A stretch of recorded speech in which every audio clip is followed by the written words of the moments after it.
Good morning, everybody, and welcome to the PRCA webinar on Pitch Forward Best Practice Pitching. We are still waiting for a few participants to join, but before we start, just some housekeeping. This session is being recorded, and at the end of the session, there will be an opportunity for questions and for a Q&A session. So please do put your question up on the chat and we will respond to that at the end. It's quite a tight session that we're running this morning. We've got quite a strict timetable, so hopefully we'll be able to get through everything as quickly as possible. Just a quick introduction to our panelists and myself. So I'm head of matchmaker at the PRCA. I head up the agency search, selection and pitch management service that the PRCA offers to clients. And I work with our CMS accredited agencies on new biz opportunities, as well as anything to do with new business in terms of templates, guidelines, insights, and tips. I'm thrilled today to be joined by two recent matchmaker clients, Helen from Cathay Pacific and Suzanne from International SOS. So Helen, would you just like to introduce yourself? Yeah, thank you, Debbie. Lovely to meet you all. And thank you for welcoming me here this morning. I have worked in PR for about 15 years now, a little bit on and off. I did have a little break in the middle, but I've worked across both in-house and agency. I started off my life in agency, working for clients such as Budweiser and Disney. And then went across to in-house for PlayStation, then went back again to agency. I've literally just been backwards and forwards across time, but now I've finally settled in-house and I love it. I'm working in the travel industry now, so for Cathay Pacific, so a lot of travel, and I look after all our PR across Europe. So we have agencies in all the ports that we operate from and look after the remits for all of those. So it involves a lot of travel around Europe, visiting all the agencies. Great, thank you, Helen. And Suzanne. Yeah, thank you very much for having me today. And it's been lovely to work with you recently, actually. I work for International SOS. We're a global security and health risk organisation. We're quite a complex organisation. We work with a lot of different types of company across the world. So we have a lot to say. And sometimes we need help to figure out how we are going to get those key messages across.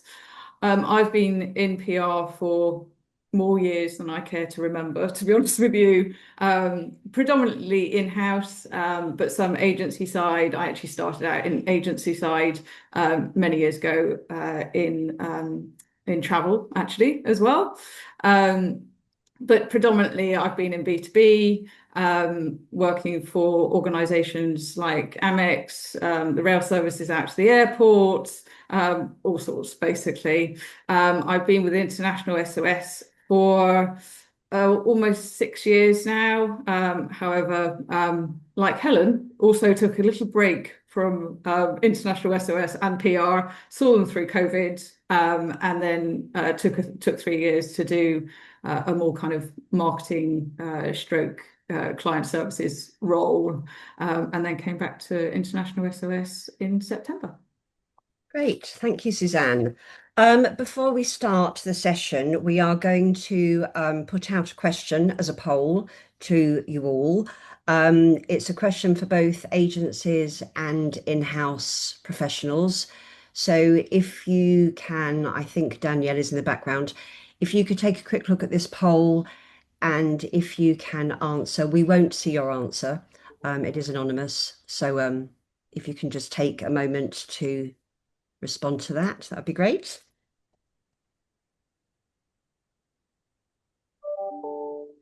And Helen, Suzanne, you can't answer the poll. Okay, so while we are answering that, I am going to run through a very quick presentation to pretty much clarify and confirm to you all why you're here. So, Pitch Forward. Pitch Forward is an initiative that we set up at the PRCA last summer. And the entire sort of objective of Pitch Forward is to create a better pitching process for the communications industry. As we've already seen today, so I've got Helen joining us from Cathay Pacific, Suzanne from International SOS, and that's myself from PRCA. And obviously that photo was taken when it was a lot colder because I'm wearing a jumper. Just to sort of let you know about what Pitch Forward is. So it's all about improving the pitch process in the communications industry. It's fundamental to the health of the public relations industry that we have best practice pitching. We've done extensive research with both agencies and clients over the past 6 months. And to ensure that we all work towards an effective pitch process, it's about cultivating relationships that drive creativity with agencies and clients. It's about transparency between agencies and clients. And it's also about mutual respect between clients and agencies. So those are kind of the key sort of factors to the pitch process, to Pitch Forward. With agencies, the issues that they sort of feel most aggrieved about were things like a lack of budget in a brief, the fact that internal stakeholders weren't necessarily all involved from the outset, that there may have been a lack of SMART objectives, and that procurement weren't as involved as perhaps they should have been from the outset. So those are kind of key areas that came up over and over again with agencies that we spoke to about pushing forwards best practice pitching. From the client perspective, and obviously Suzanne and Helen will discuss this later, but the issues, what's important to them when picking when choosing their right PR partner is about expertise in the industry, creative capabilities, cultural fit with the organization, budget that works and fits, and obviously the agency track record and reputation. From a client perspective, we're quite keen to ensure that a pitch process is only run if you have clear objectives, that you have an agreed budget, that you understand the potential of PR to your business, that all of the agencies you invite to pitch have an equal chance of winning the work, and that the pitching procedures should be fair, realistic, ethical, structured, and leading to a healthy conclusion. I'm not going to run through all of this with you, but essentially a fair pitch is that all agencies have a reasonable chance of winning the work, incumbents included only if they could also potentially still win that work, that agencies, from an agency perspective, that you withdraw if you no longer want the work, and from a client perspective, no more than 3 agencies in the final pitch. That the pitch is realistic, so there's budgets, timelines. I will share this with all of you after the session. That the pitch is ethical, so the creative ideas that are presented by an agency remain the property of the agency. From an agency perspective, it's really important, and this will probably come up with Suzanne and Helen later this morning as well, but that the actual team who are presenting, if the client wants to see the actual team, then it is really important to involve the actual team. From a client perspective, ensure that all the key decision makers are there and involved throughout the process at all the stages. That the pitch is structured, that's where Matchmaker comes in, ensuring that everything is clear and transparent, objectives, budget, timetable, etc. And then finally, that there is a healthy conclusion so that there is no ghosting, that agencies are given feedback if they are unsuccessful. And there's a lot more to this point, but as I say, I'll share this with you, but also that, ideally contracts should be written and signed within 2 weeks of the agency appointment. So I will stop sharing now and I will move over to my to my guests with a number of questions. So the first question to you, Helen, sorry, I'm going to be reading my notes. From a client perspective, it would be valuable to know your sort of best and worst pitch experiences. So I think the best ones have probably been where you can really sort of pick up on the enthusiasm from the agency straight away, sort of from the minute they sort of walk in, but then all the way through. I know it's hard, but all the way through the presentation, sometimes they are sort of an hour long, but if they can keep that excitement, enthusiasm, and show that genuine passion for sort of working with you, then it keeps us interested. It keeps us wanting to sort of listen to what they've got to say. And yeah, it's sort of it's always a winner to see that with an agency. In terms of the worst, then I suppose it's sort of long pitches that with no excitement, but also when it's just repeating the brief that we've sent them. Do you know what I mean? You kind of want to see that sort of their expertise. You want to see their recommendations. I don't just want to sort of hear a repeat of the brief that we've sent them. So yeah, Great. as they sort of fit together, really, as I say, that sort of enthusiasm and excitement. So enthusiasm and excitement is key for you. Suzanne, Yeah, definitely. your experiences of sort of best and worst pitches that you've been involved in. Yeah, I think best experience wise, I don't expect anything, insanely kind of out of the ordinary necessary, but a really solid understanding of our industry and our place within that is very useful. And the actual team, like you say, who would be delivering and working on our accounts, because actually we do have an internal culture, as most organizations do, and we need our agency to be effectively part of us, which is it's a big ask. But actually, they're all constantly interacting with our people internally. We have a small in-house team, and therefore the agency need to be able to kind of pick up and speak to our internal stakeholders as well. So we need to be confident in that from the pitch, and a little bit of inspiration. I like that. Nothing that seems completely out of reach. But something that's practical, workable, and realistic, really, but a little bit of inspiration that we might not have thought of or might not have reconsidered. I think the worst pitch experience, many years ago, we had a pitch that came in, it didn't have much clarity around it, and didn't really get our brand values at all. This was actually pre-international SOS. Internally, sometimes we do get bogged down with all the internal noise. And really, I look to an agency to cut through that and to help me cut through that to a certain extent. So I do need an agency that has that real clarity of purpose, even from pitch stage. Great, thanks, Suzanne. I mean, International SOS is a global organisation, isn't it? And it's quite a complex organisation as well. So it's important that the agency does get your business and your sector.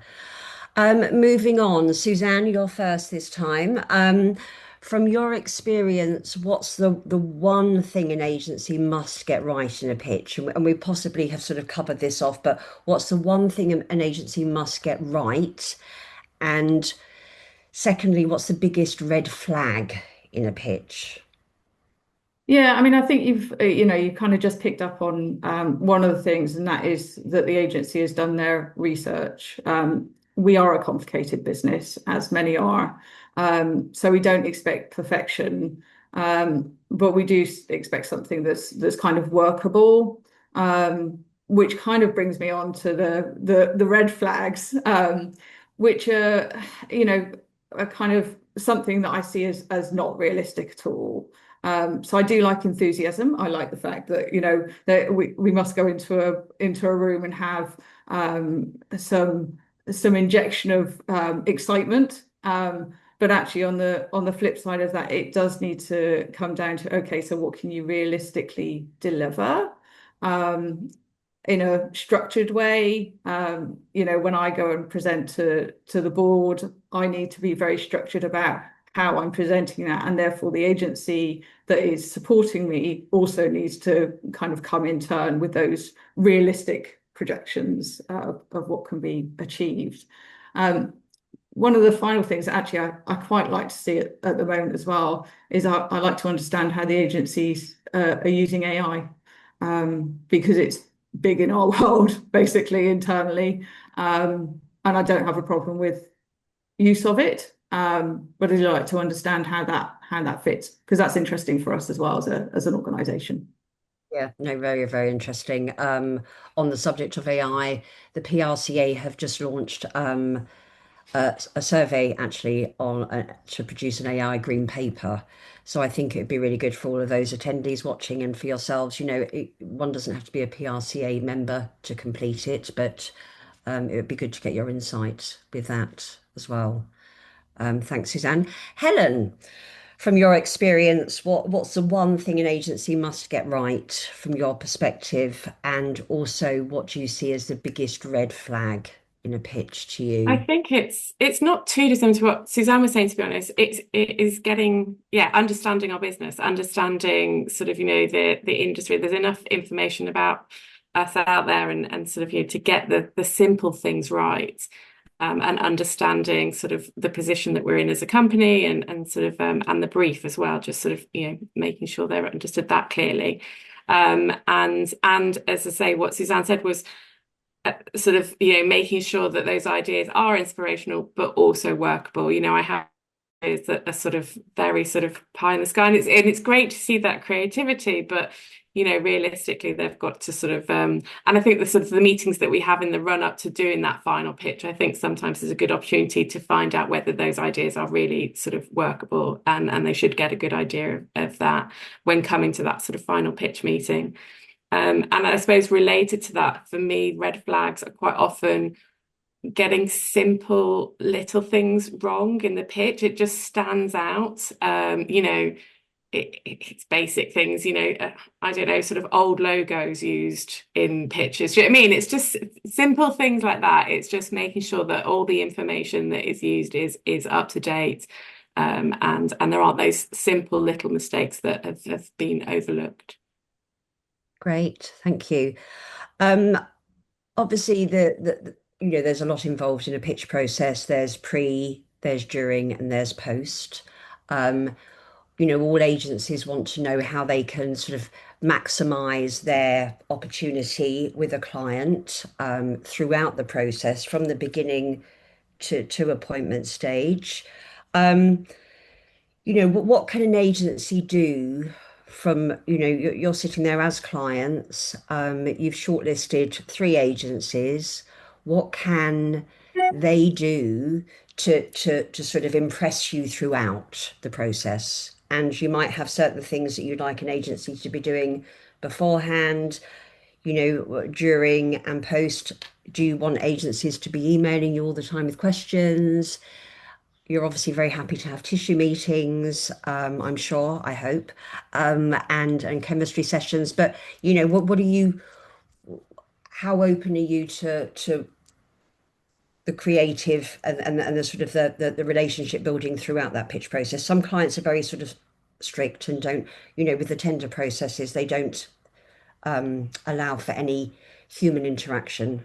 But what's your sort of thoughts? So over to you, Helen, first with that. Yeah, for me, I think it really aided the pitch process, because sort of having that interaction sort of throughout enabled me to really understand how they work, who they were as agencies, how we'd sort of, work with them. And that, yes, there's a limit to sort of how much you want, but I think if you have those set meetings and those set times, then I was more than happy to take part in, because I think it helped on both sides, to be honest. It sort of helped clarify what we wanted, but it also helped them understand sort of, the feasibility of ideas, and the sort of, what we were looking for. So I think that certainly helped from both sides. I think throughout the process as well, they get to know you as a more, and that was really important to us. They're getting to know us as a client. We did have one agency who did actually go on a Cathay Pacific flight. That wasn't a prerequisite, but I think it did, it did make sure that they were really enthusiastic about sort of, finding out more about us and sort of really expecting us. But obviously we weren't expecting everybody to do that as part of the pitch process.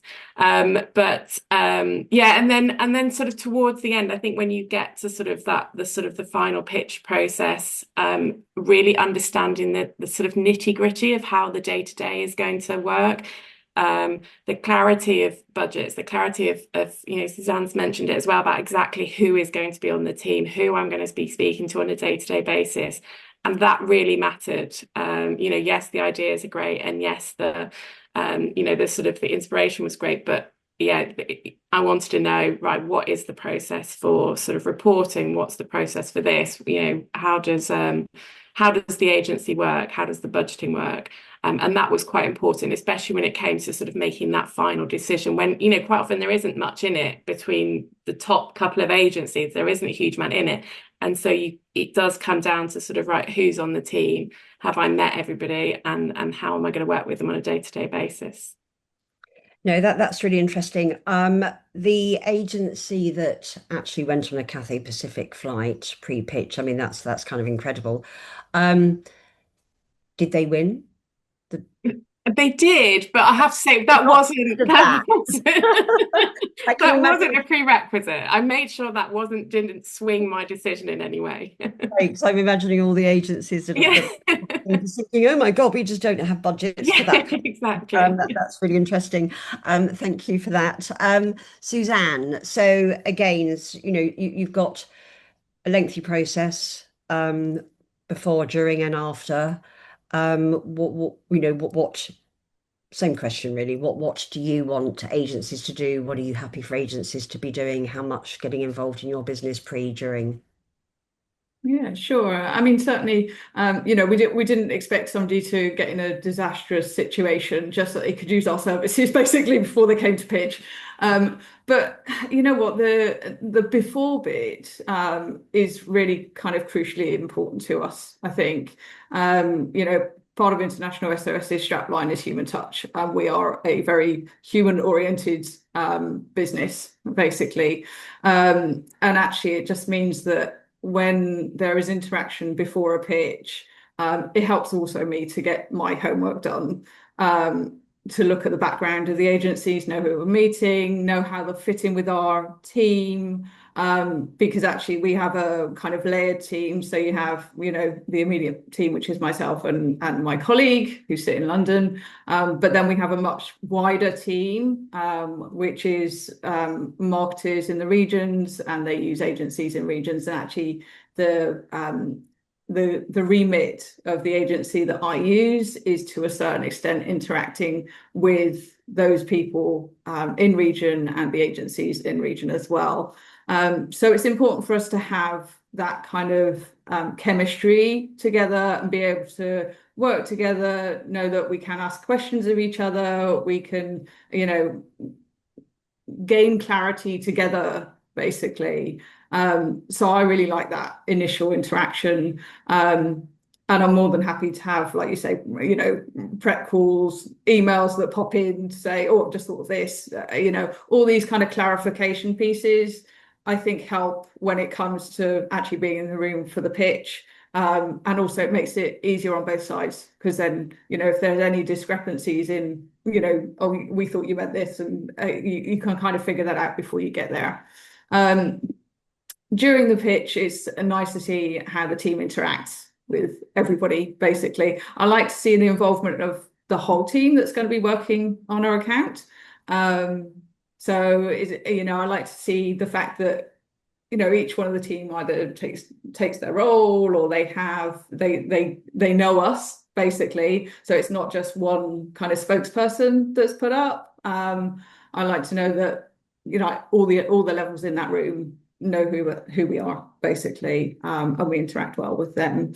And I think in the, following a pitch, I think it is one of those things where, it's good to have, and again, it's not just the agency side, but have a discipline from the corporate side as well, to have those timelines in place that give the expectation of how you're going to go about that decision, what that looks like, if there are any, likely holdups that may happen. So again, it's the transparency and clarity of process that I think works on both sides. And a couple of random questions related to this point. Pre-COVID, a lot of agencies, this is, I haven't put this in the list of questions, so you haven't prepped this answer.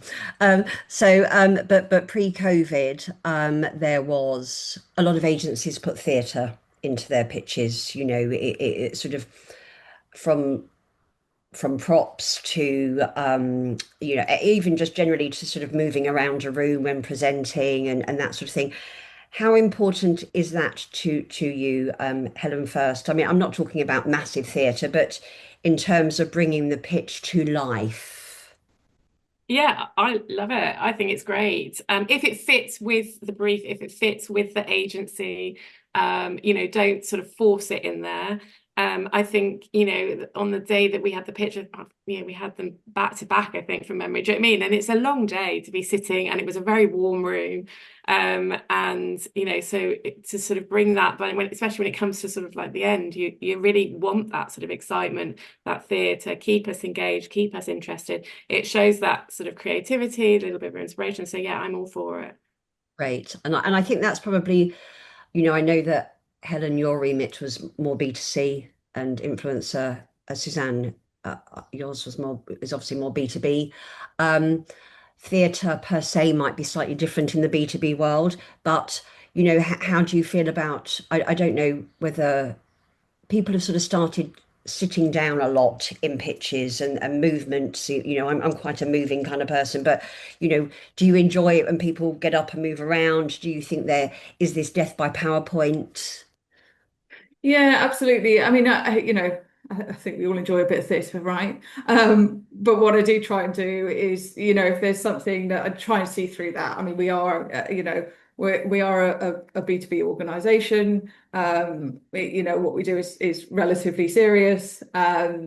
So, I kind of take it with, yes, it's great and a kind of uplift, as Helen said. It can be a long day, particularly if you're doing things back to back, and you're trying to fit all your work in around that as well.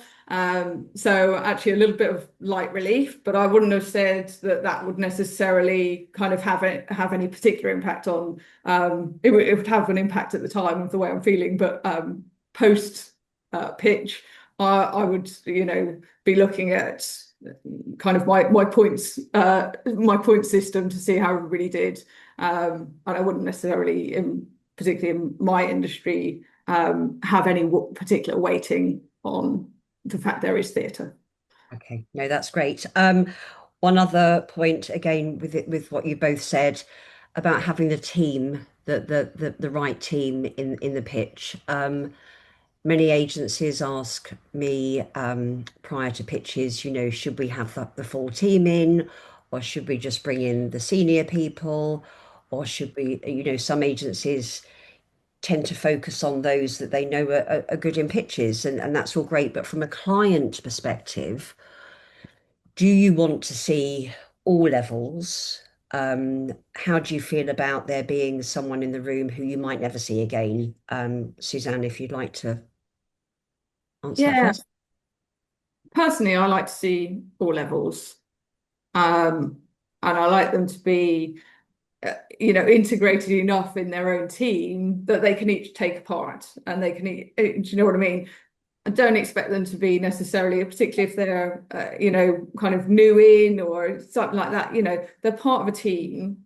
I don't expect them to be completely polished. That's okay. I remember being put in a room, of senior people many years ago and not feeling that confident. But actually, that's how you get confident. That's okay. They might have a couple of things to say, and everybody's input is valuable, particularly if they are going forward on the account. So for me, that's quite important. And particularly as, again, we have to be realistic about our budgets and where the work will end up. basically. And actually, I like the agency to be clear on that, because the last thing you want is, to kind of go into a relationship and then suddenly you're in a situation where you're like, oh, no, I've not met these people before, or, so actually it's okay if it's a whole team in a round, and I enjoy that. Great, thanks, Suzanne. And Helen, in terms of, Yeah, exactly the same. I like to meet the whole team, the people that I will be speaking to on a day-to-day basis. And it sort of warms me to the agency, because you can see how they're interacting with an agency as well. If they're sort of, and like Suzanne says, the sort of more junior people, even if it's just a small sort of bit of interaction, you just get to see how they are as the team. When we sort of pitched in the UK recently, then there was a sort of a number of agencies that just brought very senior people, and it's great, and they did amazing pitches, but I kind of thought, I'm not going to be dealing with you on a day-to-day basis. I really want to meet the people that, will be sort of emailing me and speaking to sort of every week. I think that sort of made a big difference in our decision. So I'd very much like to meet the whole team. thank you. And I'm sure there are many other clients that feel the same way on that point. So it's really important to have, from an agency perspective, to involve the actual team that are going to be working on that account. And I think it's good to give the juniors, junior levels experience in pitching as well. Really important. So, over to the big issue within the industry at the moment, and that is ghosting. Neither of you have ghosted me, so you're not in the bad section. It can't be helped, and I think it's a word that's being used across the industry continuously, and has been sort of the main word for the past sort of 18 months, 2 years. 60% of the respondents of the Pitch Forward survey said that they have been ghosted at least one time. What is ghosted? It can be at any stage during the process. It isn't necessarily just when the pitch has taken place and then the agency never hears anything about the outcome or who was appointed. It can happen, at kind of credential stage. It can happen pre-pitch. All of a sudden, it's just not going to happen, or RFPs get delayed. There isn't, if we could sort of find the solution to ghosting from a PRCA standpoint, that would be wonderful. But from your experience as clients, why do you think ghosting might not necessarily be the right word to use, but where pitches get delayed or then don't happen, and all of a sudden there's sort of no opportunity for an agency? Do you think it's becoming more common with your peers that you might talk to across the industry? Is there any way an agency and client can prevent it getting to the ghosting stage? Suzanne, would you like to go first? Yeah, I mean, I think it is overcomable, basically. There are, as you say, there are different situations, different circumstances. I mean, certainly, from our history, the process for an agency was started before I came into role, which meant actually the process was then stalled for a fair few months. Because of course we weren't in a situation to continue that. So I work into a CMO. My CMO doesn't want to go forward until she knows she's got somebody into place, that then starts to actually pick up the business and kind of create strategy going forward, and what the agency again looks like within that. Sometimes within those times, the budget will change as well. So there's lots of kind of variables. Having said that, we're communications people, right? And I think ultimately, it's kind of keeping that line of communication open. We may not always have the best kind of message to deliver, but the fact is that you know, sometimes that message has to be delivered, and it may well be that the message is, look, this is put on hold, and it's an indefinite hold, because we don't know whether it's from a budget perspective or a personnel perspective or any other kind of moving part.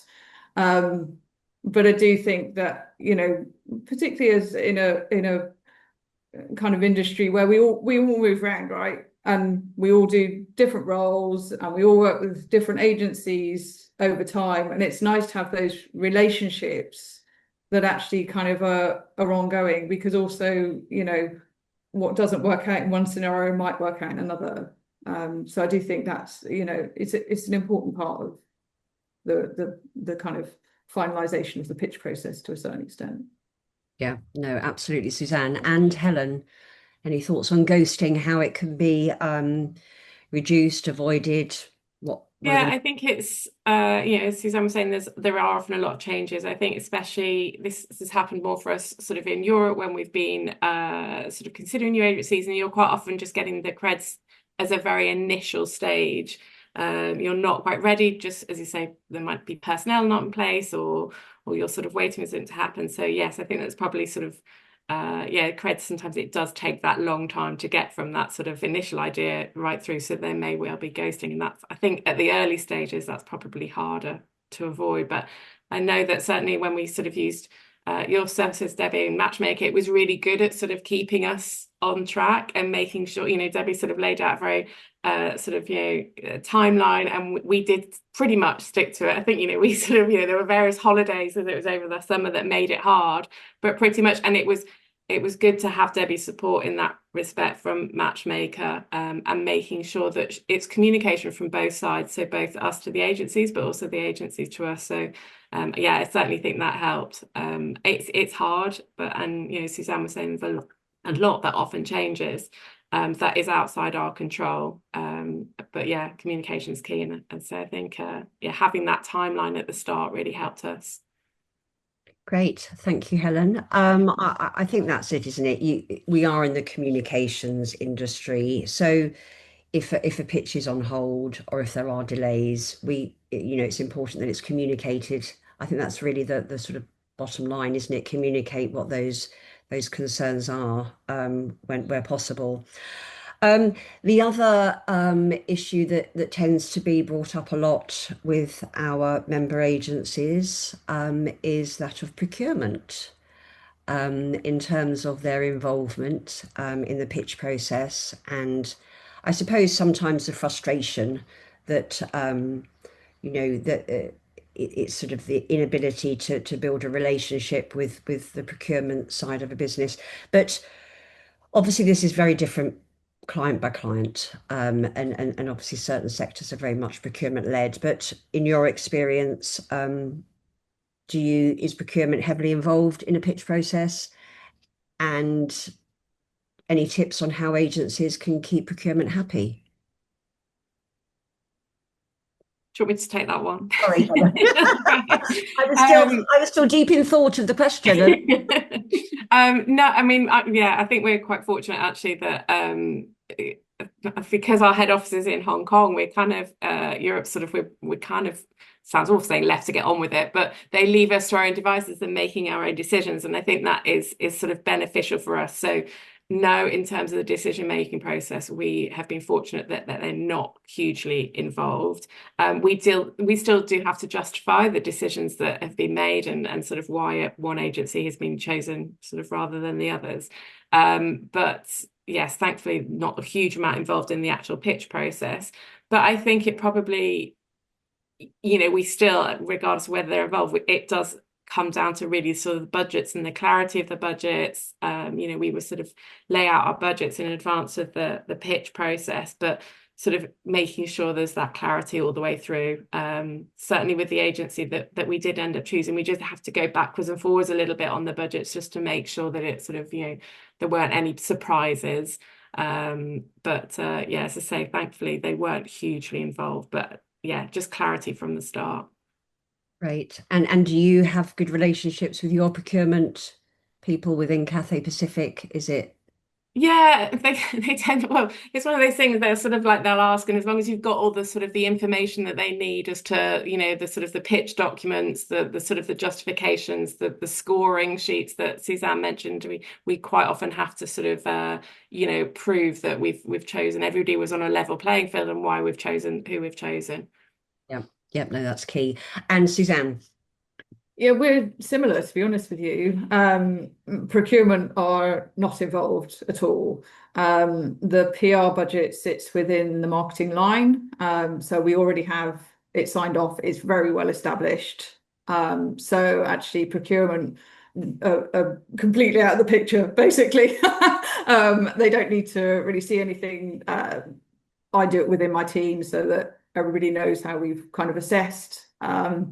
But that's pretty much as far as it goes for the PR element. And again, because it's established, we have a traditional line in our budget that is for the PR agency that I manage. I have previously, so when you're bringing in new, it tends to be then, so something brand new. So for instance, many years ago, I brought in the social media platform. That took me about 18 months from start to finish, working with IT, working with procurement, so actually that's a huge structure, because that was absolutely brand new. We'd never used one before, so we were benchmarking, assessing, even from a perspective, a very technical perspective on that front. So I think if there is a difference between somewhere where they've always had something, and somewhere where actually, you might find yourself up against a long procurement process, depending on if that's a new basically function. Yeah, yeah. I mean, within Matchmaker, we do have, some clients where procurement has been very much involved, but it's been important to engage them early on so that they are as involved in those initial conversations, in terms of what they're looking for, budgets, decision criteria, etc., as possible. So sort of a word of advice to any agencies that are listening to, ensure that if procurement are involved, to understand exactly what their criteria is going to be in if they're involved in the actual decision making process as well. Okay, so if you could wave a magic wand and actually I'll step back a bit. I was at a PR 360 conference a couple of years ago, and someone from Porter Novelli was talking about the innovation in the industry and how it's just changing on a day-to-day basis. But the one thing that hasn't changed really fundamentally is the PR pitching process. Sort of from credentials through to creds, through to tissue, through to pitch, PowerPoint slides, X, Y, Z. So if you could wave a magic wand, how would you like to see the comms process evolve, if at all? And I'm going to ask you that question first, Suzanne. Well, I have to say, I mean, you know what, working with you, that was a bit like a magic wand for me. I've not gone out to agency to do a pitch for probably about 6 years, 7 years, something like that. So actually to have that guidance made it a lot more easy. I think actually some of this also, there is an element of kind of time involved for the agencies. So, is there a way that we can be much more efficient with time, because internally and externally? And I think, that would be my only thought, is how to kind of squeeze that process so that we get the most efficiencies out of it. In all sense, everybody gets the most efficiencies out of it. As you know, once we got onto the kind of pitch process, we did it pretty fast. And I thank all the agencies for responding so quickly. But that's, again, that's the business that we live in. So it's kind of, if you can't keep up with that, then that's not going to work for us. So Yeah, so I think that just the kind of efficiencies side of things and having that kind of collaborated through both the agency and the in-house side. Brilliant. Thank you, Suzanne. Helen.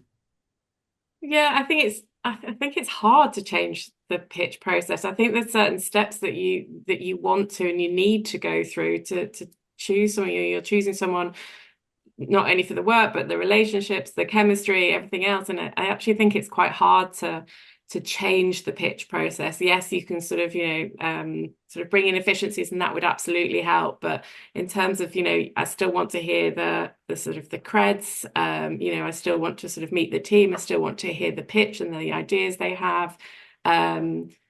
Yeah, so I actually think it's very, very hard to change, and I don't think there is sort of necessarily a sort of magic answer. I'd echo Suzanne with, yes, you definitely helped us sort of, and guiding us through that process, I think really helped. And I've kind of, when we're looking at agencies now across Europe, yeah, we're kind of using the structure that I think the Matchmaker had really helped us, and stuff like that. But I think it's hard to change it dramatically than what it is. And I think we really appreciate, as a client, I think we really appreciate the time that agencies do put into it, and we recognize that.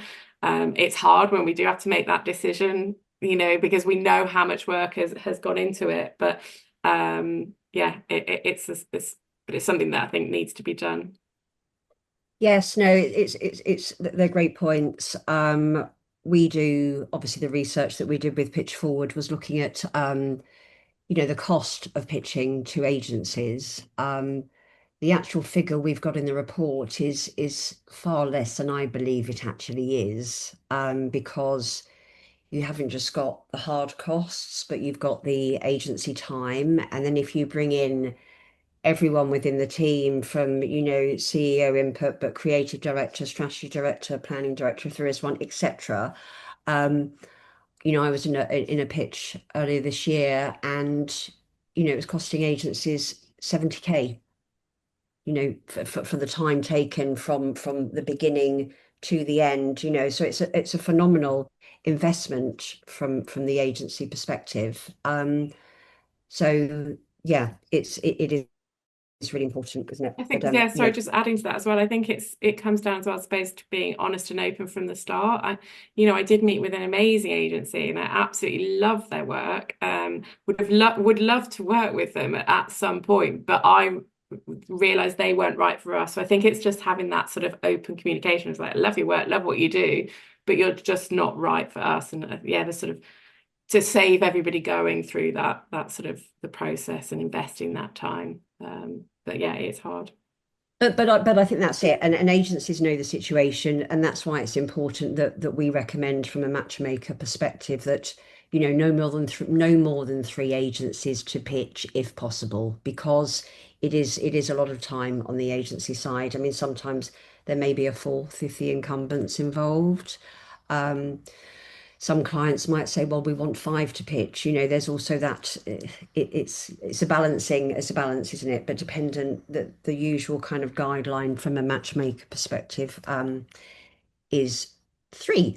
So conscious of time, we're coming to the last 10 minutes. Before we go to questions, as I noticed there's some questions in the chat, and before we announce the results of the poll, a few kind of hot takes to each of you. So to Suzanne first, a pitching pet peeve. Well, we've kind of briefly touched on it, but not so much. But budget wise, I don't like a pitch that basically they're responding to a budget, and then there's lots of suggestion of additional things that we could do, but this would cost extra, because I think that that kind of negates the budget in the first place. So that's a bit of a pet peeve of mine. The small things, I guess, that make a difference are very much that team collaboration, the meet and greets, in fact, even the pre-questions. That's for me, that's an interest in what you're doing, an interest in, kind of over and above. So actually, I like that, pre-questions if there are some that they need to ask. very happy to have that. So I really kind of like that. Yeah, so that's my kind of couple of one good, one bad, I guess. So you answered a pitching pet peeve and a small thing that makes a difference. Love it. Thank you. Helen, a pitching pet peeve and a small thing that makes a difference. Pet peeve. It was only a simple thing, but not having the right equipment to present or making it different. Do you know what I mean? And I always try and build in that time for people to set up presenting, because I know it's a nightmare coming into an office. There's always the risk that technology won't work. But if you've got a Mac, you need probably one of those adapters to sort of make it work on the screen. Things like that. Do you know what I mean? It's just making sure that you've got a backup just in case it doesn't. It just shows that sort of foresight. And again, I think sounds like it, sort of the whole team pitching for me makes a really difference. Great. Final question before we go to some of the Q&As. AI within the pitching process. Any thoughts? Suzanne. Go on. Like I said before, actually, I have no problem with the use of AI to a certain extent. However, transparency is key. We certainly see that in the work that we do, that actually we're very transparent in the way that we are using AI. I certainly think, it doesn't replace anybody, but it can support incredibly well. But it still takes kind of the background kind of checking with the team, etc. So yes, I'm quite inspired by what AI can do for us, and we as an organization are constantly learning. So actually, anybody that uses it is very, very transparent about how they've used it, either in their research or, in the creation of something, in the creation of a model or some kind of imagery. We're really interested in that from an organizational perspective. So I'm very much up for kind of talking about that as well. But transparency is obviously the key element. Brilliant. Helen?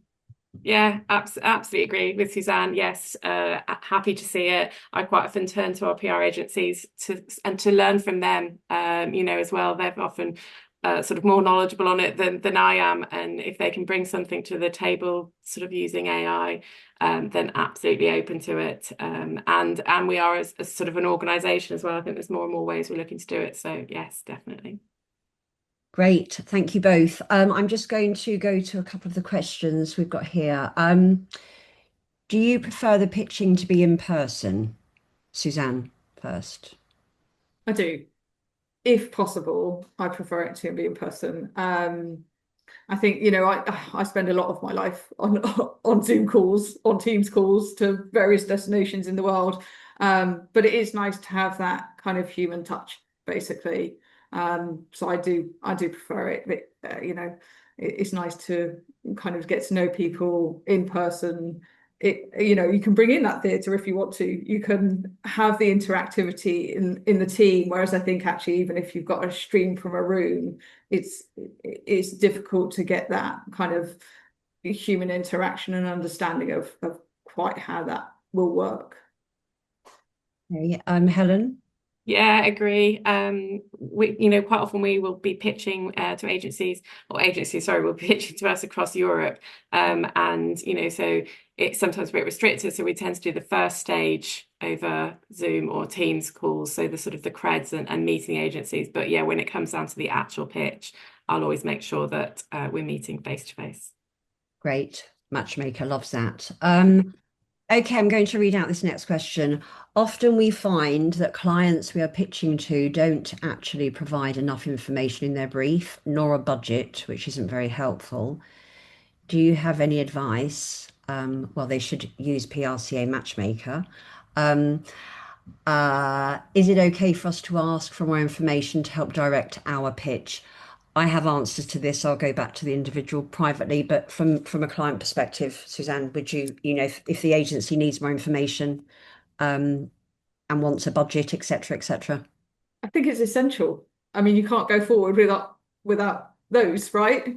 And actually, you really, and I know it's hard probably from an agency perspective. There's an opportunity on the table But the fact is, if it's not scoped out, it's probably not an opportunity, particularly.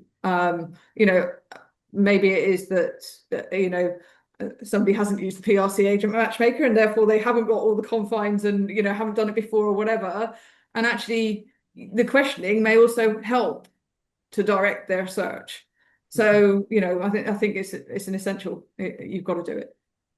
I'm not going to ask you the same question, Helen, because I am quite conscious of time and I've got a couple of other questions here. So this is for Helen. Thanks for your feedback today. This is from Claire, really useful. Have you ever throughout your career made a mistake in your selection process, i.e. the agency was the obvious winner at the pitch and was awarded the business, but didn't deliver in practice, resulting in the contract being terminated? Helen. Yes, sadly. It was actually more social media. So, it was a sort of social media first agency. Amazing pitch, really blown away. But it was a difficult ask because it was working across with sort of the team in Hong Kong and Europe as well. So it was a difficult ask, but it didn't work out, sadly. And it was difficult. We did everything we could to try and make it work. And sort of continued to hold sort of meetings and almost sort of got them to repitch and again blew us away. But sadly, in practice, it didn't work out. So sort of, I think the sort of what they sold us in the pitch sadly wasn't what we were experiencing as a client. And it came down to, I think, to sort of just the day-to-day running wasn't working. All of the ideas were brilliant. It was the day-to-day running. I think it just shows you how important those little things are, as well as the sort of huge creatives that were important. Brilliant. Thank you, Helen. Suzanne, do you have anything to add to that? Have you ever had that? Well, thankfully, I've not. Touch wood. So no, I mean, I do realise that we work in a slightly difficult environment. But no, I've never come across to the point where I've gone, well, actually, I really don't think this is working out. I know that some of our regions have. But again, sometimes our objectives change quite quickly, and sometimes agencies have not been able to kind of keep up as quickly as we change effectively. But no, thankfully, I've not had to kind of Great. And this is the last question, I'm afraid. Someone's asking for advice re pitch gaslighting. I've had an awful experience recently. I was totally gaslit by a potential new client who basically told me I was spoofing and that all the ideas we had come up with and costed post 2 meetings with him and his team were all his and he could do them better and cheaper. Needless to say, yes, I did walk out, got paid for the pitch process after a fight, and no, they didn't appoint anyone else. Any tips to help this never happen again would be welcome. That's a really tough one. And really sorry that happened. I think you do sometimes. I mean, sometimes I know agencies sometimes think that we've stolen ideas, and quite often, actually, lots of agencies present very similar ideas. So it's not always the case of stealing ideas. But yeah, no, it's a really, really difficult process. Use Debbie's Matchmaker to make sure it doesn't happen again. Yeah, and this was an anonymous attendee, but I'm more than welcome to have a chat with you privately. You can find my contact details. Suzanne, do you have any advice for that dreadful situation? Similarly, I'm not sure that there's anything you can do to preempt that, unfortunately. Apart from, again, using your services, I think that, those kind of structures help immeasurably. But yes, I'm very sorry that happened. I think hopefully most people that are out there looking for agencies are really out there looking for agencies, basically. Great, thank you both so much. I think that's all the questions for now. I'm just having a quick chat. Just the results before we finish, the results of the poll. Danielle has WhatsApp these to me, and we have a resounding yes. We would sign up to a voluntary code of conduct. So, oh, I've had one no. But yes, so that's great. So thank you everybody for joining today. A huge thank you to Helen for joining us, and a huge thank you to Suzanne. I would like to hope that we might be doing another webinar. I haven't mentioned this to Helen or Suzanne yet, but in the autumn on, what agencies can do to stand out with clients from the sort of the outreach stage through to the sort of the pitch stage. But thank you both. Thank you, everybody, and keep cool. Keep as cool as you can today, and happy Tuesday. Thank you. Thank Bye-bye. Thank you. you. Bye-bye. Bye.